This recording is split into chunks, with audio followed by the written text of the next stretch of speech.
Hey guys, remember to like the video and hit subscribe. Sorry, follow-up question. Of the tariffs, I actually agree in theory with everything you're saying and have for a while. How do you feel about the system? I'm seeing a lot of things about the calculations they came up with, and like it seems kind of haphazardly thrown together. Can you explain that? Is that true? What do you think? I think the way they did it was very clever. They made one mistake, which is in language, which is they put the word. Oh my God, he's an actual cum-guzzling dick suck, dude. Why do these people? Why not like invite somebody that actually knows what they're talking about? Like you probably can reach out and just get like an actual economist, and not these crypto fashy losers who are just obsessively rebalancing their portfolios and hedging on the failure of the U.S. economy while they make money off of whatever corrupt bullshit crypto coin they sell. Or how the f does this loser make his money? Or why is this guy even on here to talk finance or economics? What does this guy do? Is he a billionaire guy, the Chamath guy? I feel like I hear his name a lot. Oh my God, it's so cringe. Word reciprocal, and they should have put or at least like bring on somebody else to argue with him. It's just like cringe argument after cringe argument, like beamed down from proportional. So, you know, Akash, if I sell you $1, yeah, and you send to me $5, the right way to think about what a tax would be well, there's a $4 differential, so let's make it proportional to how much I'm giving you and you're giving me. Like that's retarded. That doesn't make any sense what he just said. He's actually like trying to use logic to justify this stupid shit. The formulas that they used were proportional formulas. It got caught up in all of this like English language semantic nonsense. Got it. Okay. And then people who wanted He's a CEO of Social Capital. Okay. to run with that, try to exploit the word and try to create confusion. But you know, the simple way to think about it is, if I'm here and you're here, the whole goal of the is to just do this. Make it proportional. Right. Make these things proportional. That's the math. That math does work. They were saying in some of the, and I saw an article that was quite critical, and it said it was haphazardly done because they were just matching trade deficits. No, so here's another thing let's debunk that. So that is exactly what they were doing, and even this guy with the layman's understanding is closer to the correct explanation than the unbelievable Olympic tier dick sucking this Chamath guy is doing to defend his daddy. Well, so yeah, you know, can you explain the trade deficit between two countries and how that works? So how does a trade deficit work? So for example, like let's just say between the United States and China, they send us $10 of goods. We send them $1 of goods. That's a $9 deficit, right? We're bringing in more than we send out. Okay, so there's an entire economy of Chinese companies that get supported with the $10 of money that we give them. There's only $1 that benefits American companies. That's a trade imbalance. It creates a deficit. Now, by the way, it's not that a deficit is bad. Oh, there we go. We're kind of sort of, oh, wait, it's not bad? Then why the f are we orienting the entire New World Order around trying to get rid of them? Okay, sometimes you want a deficit, sometimes you want a surplus, but you want to be able to pick and choose where you want to be at any time with any country, right? That would make sense. That's like, hey man, I'm not going to just take this at face value. I'm going to evaluate the conditions, and I'm just going to tweak the knobs every now and then to make sure that I know where I'm at. Some countries may be so strategically important, we're like, you know what, we're going to run deficits with you. That's cool. You guys build up some stuff, but on the back end, let's talk about some other deals we could do. Give us some critical things that we need. And we're cool running a deficit. Some other countries where maybe we don't get as much from them as we have historically or should, we should run a surplus. But let me just make sure that you guys also know one other thing about these last couple days. A lot of people started to try to make a meme out of like, oh, look, this country's only got penguins. You know, that country only, you know, is in the middle of nowhere. And now he's going to he's going to talk about dodging. He's going to talk about how you can dodge tariffs by exporting to other countries, even though that wasn't the point of bringing up the penguin shit. The point of bringing up the penguin shit was to show that that the admin was arbitrarily choosing who to tariff, and that this formula wasn't being applied in any way to actually measure the tariffs that other countries had on us. But he's about to do well, they could ship to other countries and dodge tariffs. Here's a really important thing to understand what has happened over the last 25 years.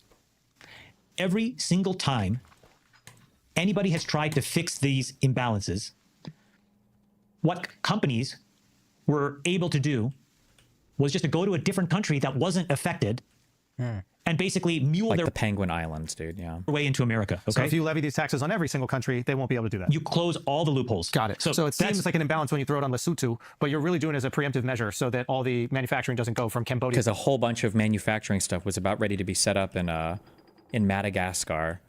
They were like on the verge of having it all set up, and thank God we tariffed everybody so they couldn't use the sub-Saharan African loophole.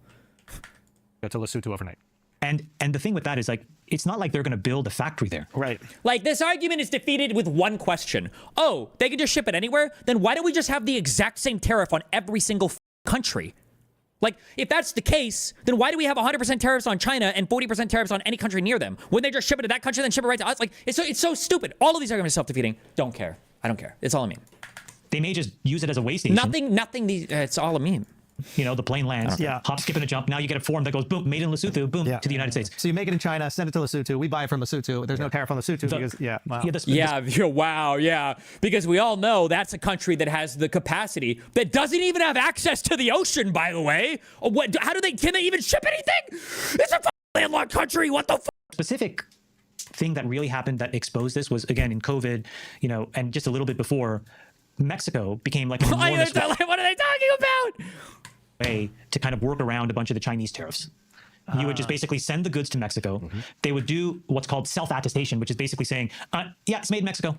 And now you get under a totally different regime. You avoid a lot of taxes and other stuff. And so, you know, I think what they were trying to do is basically say, all right, folks, hit the pause button. We saw what you did the last time. We're just going to make sure that there are no loopholes. And look, like, so maybe the question is like, what do you do from here? You know, like in Godfather, there was like that scene where like all the families come together and they're basically trying to like negotiate, like, all right, what's the detente? And like Michael Corleone runs that. It's not a perfect analogy, but I think what's going to happen now is there's an opportunity for all of these world leaders to have a very different conversation. And here's what I mean. We pay a ton of money into all of these like globalist organizations. WHO, World Health Organization, The supposed to do NGOs. some Say healthcare NGO, stuff. say NGO. NATO, Please, say NGO. supposed to do a bunch of defense Say stuff. NGO so I can come. The United Nations, supposed to do a bunch of governance stuff. IMF, supposed to do a bunch of money Just stuff. say NGO. World I just need to Bank, hear the supposed to do a abbreviation. bunch of other I just need to hear the money stuff. abbreviation so I can come, Right? We pay please. into these organizations massively. And it's not clear that any of this shit works.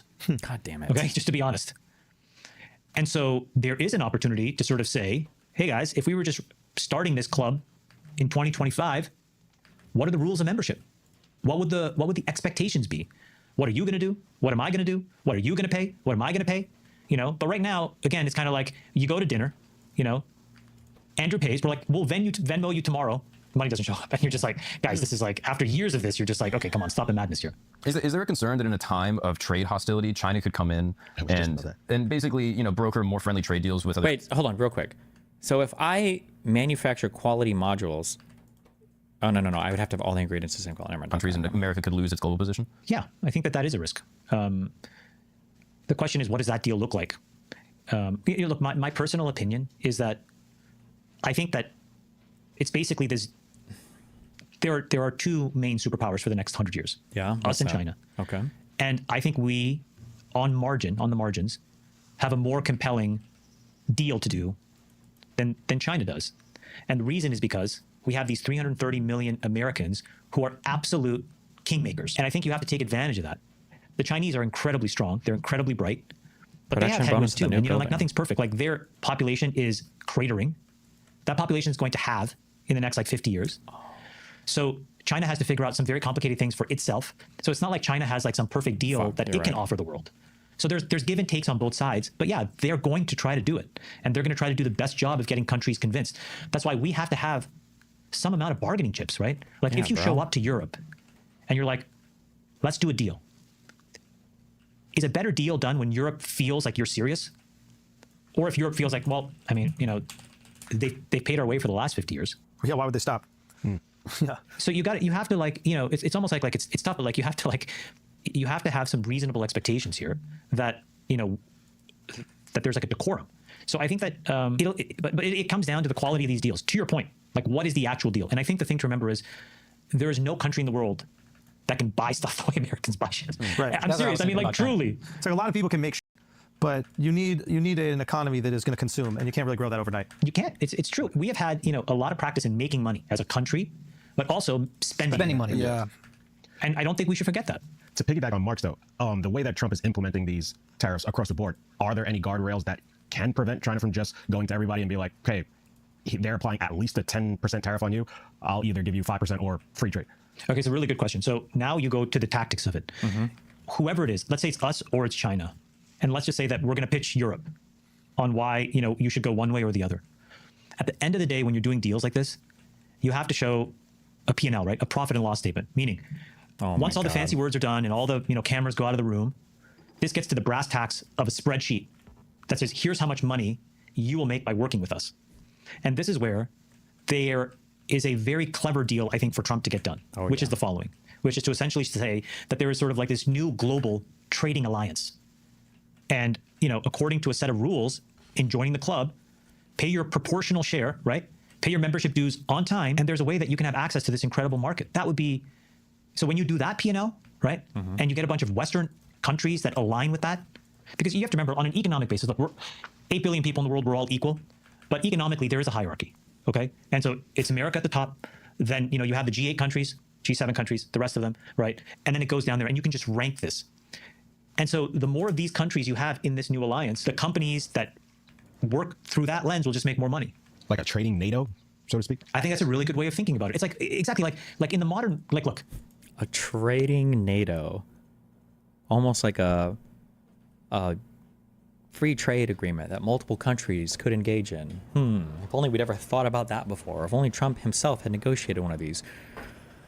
like for the next 100 years, do we really think the solution for protection is like a tank? You know what I mean? Like a tank is like 70 years old. It's like 100. It just doesn't make sense. The real protection is what you said, which is like economic cooperation. Yeah, aligned interests. Cooperation? Aligned interests. Oh, isn't that kind of the exact opposite of... And a bunch of drones. You know what I mean? Like that's it. Do you feel like the tariffs actually address the root problem of bringing jobs, like specifically middle-class jobs that have been lost to China, like shoe manufacturing, back to the United States? Or is it mostly a... What? Did he just say middle-class jobs like shoe manufacturing? Wait, what? Aligned interests. But And a bunch of drones. You know what I mean? Like that's it. Do you feel like the tariffs actually address the root problem of bringing jobs, like specifically middle-class jobs that have been lost to China, like shoe manufacturing, back to the United States? Or is it mostly a political tool to get... What the f are we talking about? What? What, like shoe artisans? Like people that are making... I don't even know what high-quality shoes are called. these rates to be more, have more parity? I think step one is the rates. And step two is what kind of jobs come back to the United States, I think is still unclear. But there are a lot of really good trade type jobs. Cobblers? Okay, I was going to say cobblers, but I thought that was pony porn.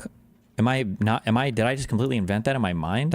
Oh, those are cloppers. My bad. Okay. What was I thinking? I'll give you an example. And in the United States, from 2017 to like 2022, a quarter of all of the people that work for power utilities is eligible to retire. Take their full pension. Why do you think that happened? So what do you think has happened since 2022? I'll tell you. Our infrastructure is crumbling. Power lines, transformers. There's more wildfires because of utilities. The average experience of these folks have gone down. The amount of brownouts and outages have gone up. Those are jobs that can pay 80, 90, 100, 120, $130,000 a year. These are good jobs. There's just no people to do them. 80, 90, 100, 120, $130,000 a year. These are good jobs. There's just no people to do them. I'll give you a different example. Listen to what you're saying. Those are good jobs, but there are no people to do them. So why are we trying to import even more jobs to this country? We don't even have people to do these jobs. What are we talking about? Build nuclear submarines. We need 100,000 people to build those submarines. All kinds. Our unemployment is like 4.5%. Where are you getting these people from? You want to deport 20 million illegal immigrants right now. Where are these people coming from? This stuff, electronics to, metalwork to whatever. They can barely find 1,000. And there's like all kinds of stuff. So your question is the right one, which is what kind of jobs will come back? Or what kind of industries could we have that we don't have enough of? And this is where, look, now you're starting to talk about like a lot of complicated social policy as well, because part of why we don't have people is like a bunch of us were tricked to like go to university and get 200K in debt to take a degree in art history, which was stupid. Who do you think is doing these high skilled jobs of managing like power grids and shit? You think these are just high school grads? Or do you think that we manage our electricity system today in the United States by just having people that just climb up on poles all day? Like, these are probably all like engineering related jobs. Or does he really think liberal arts majors have destroyed the United States so much? And if that's the case, are you going to ban those majors? How do the tariffs help you? It's just like, instead you should have just gone to a trade school, made 150K a year and had a good life. But then in order to have a good life, you needed to live in a reasonable city that had like... Should have? Who are you to tell people what they should go to school for? If somebody wants to go and get a basket weaving degree, then, God bless. Like, what are we going to dictate? What are we actually turning into China now? We're going to tell people what they have to study? Not stupid housing policy. Right. So like there's a cascade of all of these issues. So it's probably a little too early to say that exact job that's in China is going to be here, but we don't need that job. But there are different kinds of jobs necessarily. Sorry, I'm slow.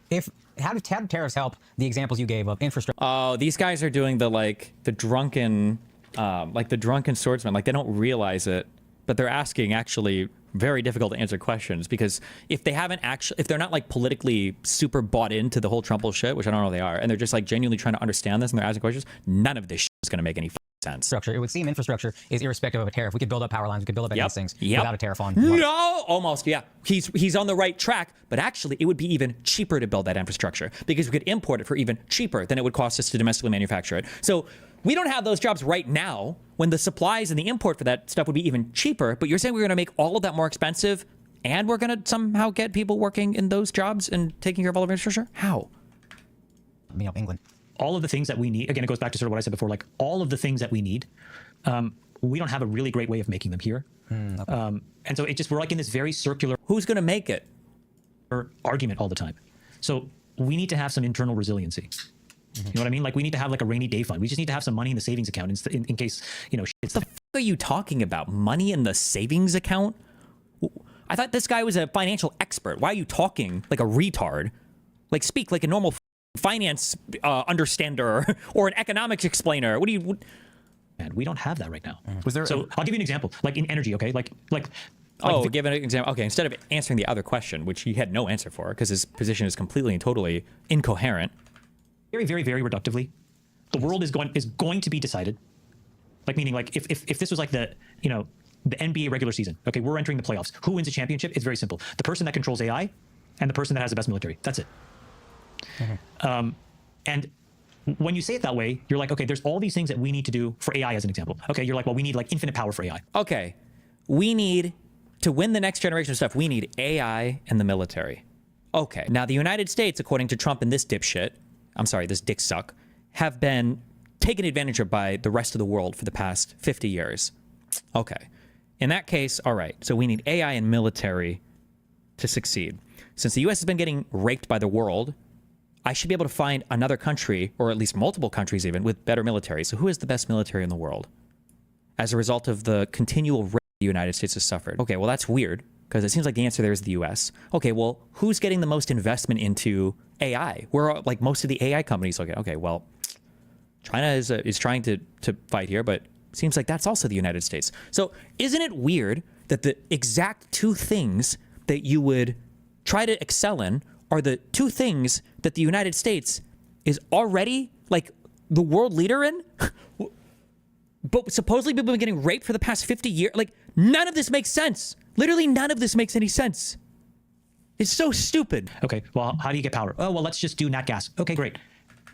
And immediately you realize, oh, hold on, nat gas turbines, it takes a turbine, right, to make energy out of nat gas, is so backlogged because none of it comes from America. Okay, there we go. We cannot. Okay, I thought we were literally a net exporter of energy now, but I should look for, okay, Russia exports the most. Well, that was until 2022.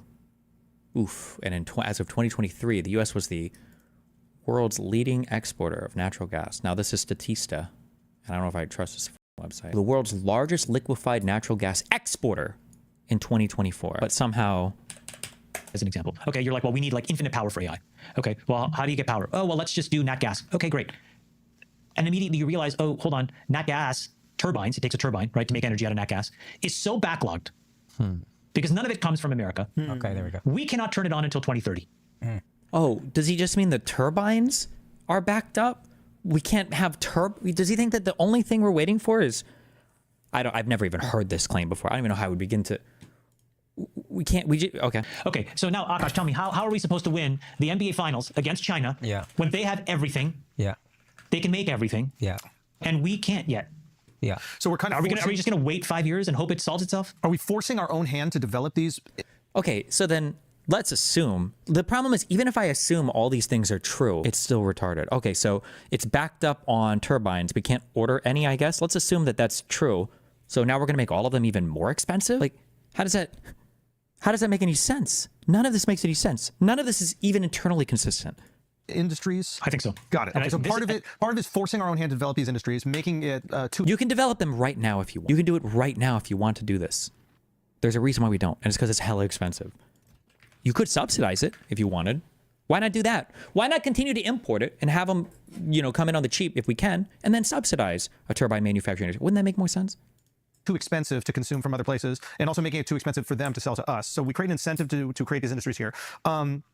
Also, real quick, I just want to go back to that trade deficit thing. If we are the world's consumer, doesn't it make sense that we do run a trade deficit with most countries? And isn't that a healthy thing if that's the position we want to be in? If that's where we feel like the leverage exists? I think that there's a very philosophical answer to this. I think I like, and again, I don't know where these guys are getting these questions from, but I like how he's asking very, very good questions. And then I like how this retard who got lucky buying crypto in his entire life and think that makes him qualified to literally give his opinion about any subject ever, and he shouldn't ever talk about anything ever. He should be banned from having a voice, okay? Because holy AIDS, listening to this guy talk is actually excruciating. I like how he instantly switched up to, let's get philosophical, LOL. Good one. Dipshit. We want to be in, if that's where we feel like the leverage exists? I think that there's a very philosophical answer to this. I think the technocratic answer is you want to have the ability to change it as you see fit because it changes the incentives for countries to cooperate with America. Okay, so just so I can understand that.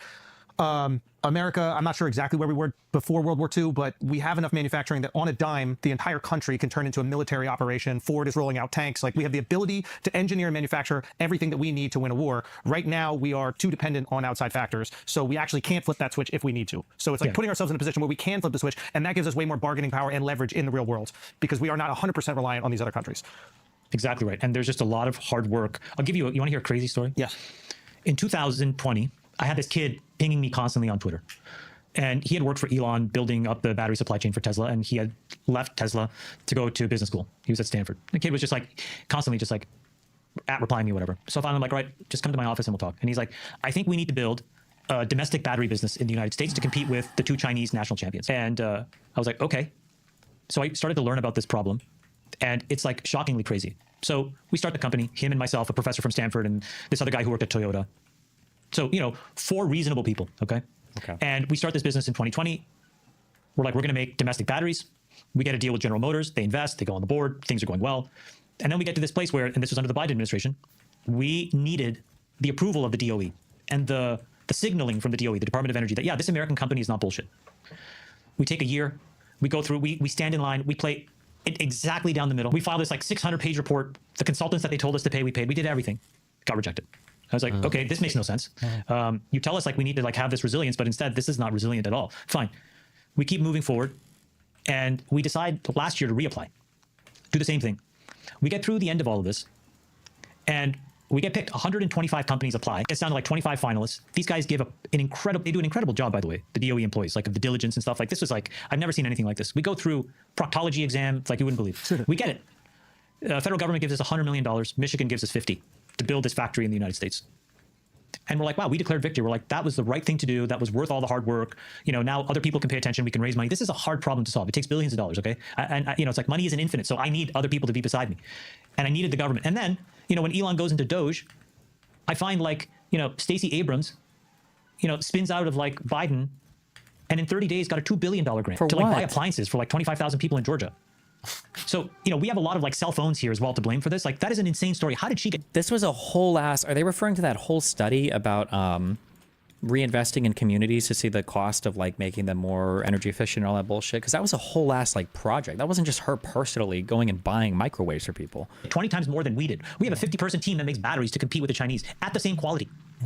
We got $100 million by a 2-year process. She started an application on June 1. June 30, you got $2 billion. How does that work in America? Is that right? That is not right. How does that work? Well, it's not working anymore, thank God, to Doge, but... and I like how the guy the flagrant guy, he's asking good questions, whether he realizes it or not. He's asking really good questions, but this guy just won't answer any of them. That's not right. What is that process? Is that some cronyism? Yeah. I mean, I think it's kind of like there's a come along, pay along, play along. Like, look, this guy doesn't even have an answer for him. He's asking a good question, and this dude doesn't even have an answer. He can't even answer the question. Like, what actually did happen there? Did you even look into it? Did you do any due diligence whatsoever? Or are you just here to repeat propaganda talking points? Because this is all this is. This is just propaganda. That, again, Trump is shutting down. Like, this is, look, you have to give the guy credit. He's been consistent. And the one thing that he's doing is he is closing these loopholes. That takes a lot of balls. Okay, question. I've seen a lot on Twitter about, everybody has their own opinion on like what he's actually trying to do, right? Some people are like, they're tanking the market on purpose to get the debt yield down. Can you speak on this theory? I think Besant has been in a few interviews talking about it. Yeah. So what are they talking about? So here's the thing. America owes people a lot of money, okay? We owe, oh my gosh, I want to say maybe $35 trillion to other people. Now, it's important to understand who are those other people and why did that happen? Yeah. So let's just say the 5 of us are running America. We all go off into our own separate rooms and, we come back with a plan. And Andrew, you're like, I want to spend $1 billion on defense. And then, Marcus, I want to spend $1 billion on healthcare. And I say, I want to spend, $2 billion on Social Security or whatever. And we tally it all up, right? And we're like, okay, to run America is going to cost $10 billion. How are we going to get that money? And, you know, ever since like 1913, it's a GoFundMe. the answer is we're going to go to all the individuals in the United States to pay for it. By the way, just so you guys know, before 1913, okay, we had 120 odd years where all of that money, that $10 billion, whatever that number was at the time, it was all generated via tariffs. Okay, it was outside folks paying in to have the right to be in the United States. Then we would take that money and we would pay for healthcare. He's not even. He's even giving the Trump propaganda line on what a tariff is, paid by other people, outside people. Why also, like, you're talking about in the future we need to fixate on like AI, that's the most important thing. Then why the f do we care how the government was funded in the early 1900s? Why is this our go-to? We would pay for Social Security, we would pay for military, we did all that stuff. Okay, so anyways, fine, so here we are, but you add up all the amount of taxes we raise and it only is 8 billion. So what do? You go and you borrow from somebody who's willing to lend you 2 billion, right? So just to clarify, like that borrowing doesn't necessarily mean a bank. People can buy bonds. They can buy these treasury bonds. And isn't that a similar thing? So what happens is, okay, we're like, okay, we need to come up with $2 billion. Where do we get it? So what happens is the United States Treasury is allowed by law to then go into the market. Okay, I'll explain what that means in a second, and sell an IOU. Hey, this IOU is backed by the United States government. You know, full faith and fidelity of all of the assets that we own. Give me $2 billion. I'm going to take it. I'm going to fund this deficit, and I'm going to spend my $10 billion this year. We've been doing that basically forever. Add it all up, now we're at 30 some odd trillion dollars. Okay. Now, what is the problem with that? Well, that is a colossal interest rate payment. Imagine that you take out now a credit card every year, max it out. At some point, you know, you're going to have an enormous interest payment, right? And that doesn't even make sense. A large interest payment. If you're talking about an interest payment, are you talking about the percentage on the interest? Because that's one thing you could talk about. That's not what he should be talking about, and that's not really what he's talking about. But whether or not the payment is large is going to depend on your income or your assets, right? Why don't we ever talk about that? Like, is he just going to say 36 trillion, 36 trillion, 36 trillion? At the very least, shouldn't we be talking about interest as a percentage of GDP or something else? And then there's also the question of like, well, what should the debt be? These people never have an answer for that, or they'll say like it should be zero. That is dictated by the interest rate that is tied to the credit card that you have. It's the exact same thing for the United States government. We have 30 some odd trillion of debt, and we have a really high APR. Yeah, the APR is what right now? Well, I think the blended is, I want to say like 5-6%, let's say. So, you know, you're talking trillions of dollars in interest, okay? Which is a problem. So on top of that, these credit cards, assuming you have this credit card, it expires and you got to go and apply for a new one. That's what America, so every year, so right now in this year, America has $6 trillion of credit that is expiring that we don't have the money to pay for. So what do we need to do? We need to reborrow that money. So issue more bonds. So we have to sell bonds. So who are the buyers? The buyers are all these people around the world, central banks, pension plans. Also us. Yeah. So yes, but asterisks. The thing that America, again, I go back to like, we are the star of the show. Okay. Everybody is levered to the United States. Everybody. What does that mean? If you go to Japan, Japan is way deeper in debt than we are. They have 2 times as much debt as we do relative to our GDP, relative to the amount of revenue that we make. And you would say, well, how's that possible? When Japan finances their debt, the overwhelming majority of the people that are supporting Japan are the Japanese companies, Japanese pension funds, Japanese individuals, your mom, your dad, buying the Japanese bonds. In America, it's not that. It's about a third are Americans, but 2/3 are everywhere. Okay, it's like the Saudi Aramco, it's Shell, it's Novartis, it's the Central Bank of Lesotho, it's China. China owns almost $1 trillion of our debt. So, so the whole point is, if you can bring the cost of borrowing down, we save ourselves a lot of money. We make the headache much smaller. Now, here's a huge problem that happened at the end of Biden.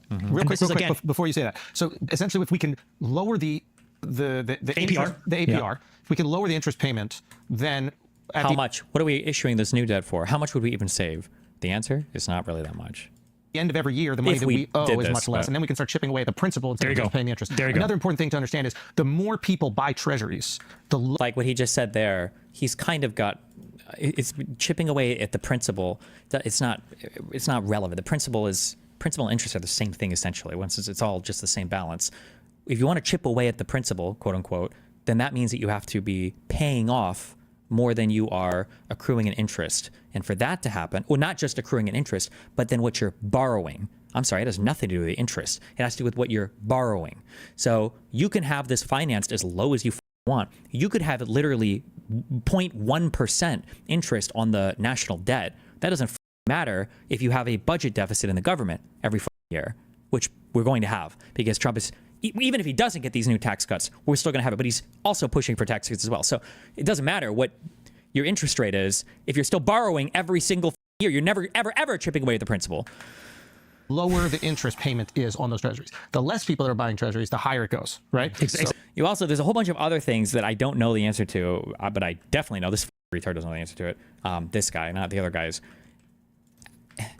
If it is the case that we're going to be, I'm taking very like basic like consumer credit understanding here, and supply demand. But if it was the case that we started to drop interest rates really low on new treasury bonds that we were selling, wouldn't it be the case that people also might just not buy them? Like I imagine that financial, like cash equivalent or store of value becomes much less lucrative if the interest rates are that low, especially if there are other investments on the planet to be made. Why would people even buy those bonds anymore? Now, traditionally, the U.S. has never had trouble financing itself because of issues, for reasons that this administration is trying to destroy, but... Exactly. If This you is can- like this. So Exactly. if you can, some people say if you can scare people in the equities market, meaning just the stocks, right? If you can scare them about stocks, you can create uncertainty in the stock market. Then they go buy treasuries. People go, and then I just need some security. I need something back with the full, support and fidelity of the U.S. government. I need treasuries. They start dumping all that money into treasuries. You can reduce that yield, which is that interest payment. Now, Yeah, but keep in mind that now you're also hurting your individuals in your country, but you're also hurting. Remember, and I'm not accusing him of doing it because I just don't know. This guy's name is Andrew. I'm not accusing him of being a hypocrite because I don't know his political background as much. But what I thought we were so worried about negative impact on capital. Again, I don't know what the magnitude of any of these things are, so I'm literally just spitballing. I could be way off and maybe these things don't matter, but let's again assume everything they're saying is correct. Okay, people retreat from the stock market and they start dumping all of their money into treasuries. Aren't we trying to get a historic amount of investment in the United States for new factories? Well, where is all of that extra capital going to come from if there's a massive flight from all of the markets into treasury bonds? Like, aren't you simultaneously trying to raise more capital than you ever have in all of human history, and you're causing capital to flee at max speed from a highly volatile market?